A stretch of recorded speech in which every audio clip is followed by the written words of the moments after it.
Ma, happy birthday! Mag-birthday na ka na naman. Mera Lasata. Hopefully you're enjoying your day. Kabalo ka, yabe mo lang din kamag-anak yan, kaaliguran, kaklase mo. I just wanted to greet you a very, very happy 80th birthday.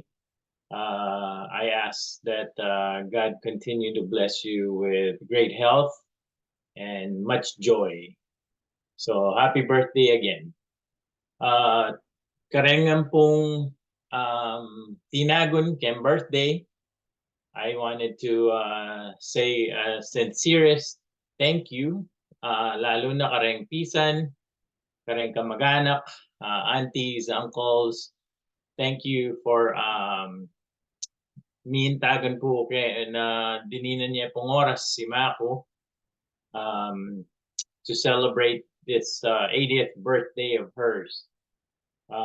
She really values the friendships, the relationships na she built, and I'm sure she's very thankful that you are with her in this journey. So thank you, Kekangan po, for being there today. I hope you guys celebrate and smile and create more memories. From myself, I know my mom, my family, we're very thankful for all of you. Salamat po, and we love you.